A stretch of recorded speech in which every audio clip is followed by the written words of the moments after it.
Hey, exciting news, Amir and I are moving in together. Just kidding, that's not what's happening. But what we are gonna talk about is what you should know or some tips for moving in with your significant other, how to know if you're ready or if you are not ready. This is sort of a unique conversation for us to have because even though Amir and I are both in long-term committed relationships, Amir lives with his significant other and I do not.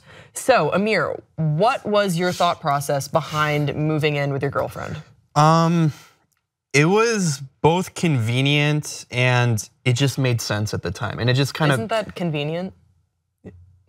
If something makes sense, is it convenient? I don't know, I think they're kind of different things. Okay, fine, you're right. God damn it. No, it just kind of like worked out. I don't think like, it didn't happen overnight. Like I started staying over at her place. And then eventually you were just staying there. Yeah, and eventually I was just staying there and then she was just like, well, why don't you just bring your clothes here? And then, yeah. And what is some questions or some advice that you would have for someone that is considering moving in?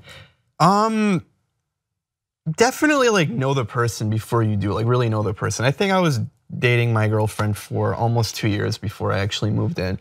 But at the same time, it's really important. If it's someone that you do like living with them it changes everything. And it'll really let you know if like this is gonna work in a long-term like marriage type situation or not.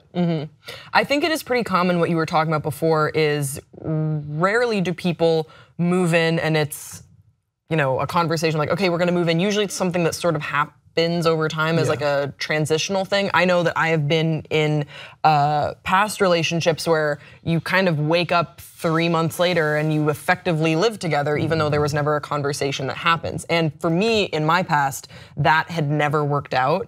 And there had always been a little bit of resentment. So I made a resolution. Lizzie and I talked about this very early on where we were like, if we ever move in together, we want it to be an intentional decision because I didn't want to do the same thing that I'd done before with her. I wanted this to be a different relationship. But was that something that you had done before? No. So this was sort of new for you and yeah, then it this was happened to new work for out. me. Yeah, and my girlfriend's the best roommate ever.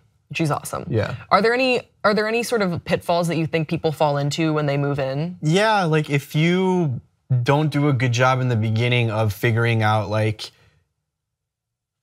just like normal things like chores, like cleaning up, those kinds of things. Like you have to have these conversations with them and make sure not just one of you is like doing that, or else it's gonna like lead to resentment. And then what is a common mistake that you think that people make when they move in together? Or when they, do you think that it's possible that sometimes people talk themselves out of it? No, or they talk themselves I think into a common mistake that some people may make is that you forget that first and foremost, like you're romantically involved in like. You're not just like homies. Yeah, because I know like a lot of people like you end up becoming roommates and not like girlfriend, boyfriend after a while. And like that can ruin the relationship. But don't you think there's something to be said for if you're with your person that you kind of can have be roommates and you can have like slumber parties every night? Of course, but like you can't at the same time you shouldn't like lose that spark.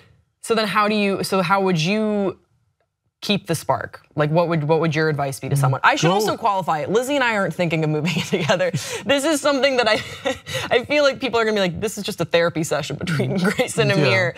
But I'm actually, Lizzie and I are not there yet. So that's not even why we're talking about this.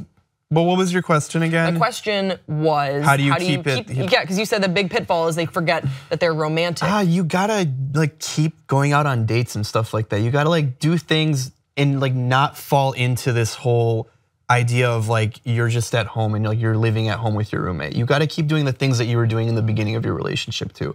And like obviously you're not gonna be doing those at the same frequency that you were, but you gotta push yourself to them because you end up at some point getting too comfortable with the person that you're living with. Okay, so and you're just like at home in your underwear sitting there day after day. And all of a sudden you're like, oh my God. How much time do you spend when you're not here? I just see Sophie laughing at the corner.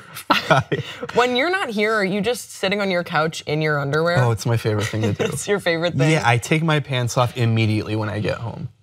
So does Sophie. Oh, I wish we had a camera on Sophie again. Sophie knows. I fucking love Sophie. Sophie's the best. Kindred soul. Guys, we want to hear from you in the comment section below. What are some tips that you have before moving in with a significant other? How do you know that you're ready to do it?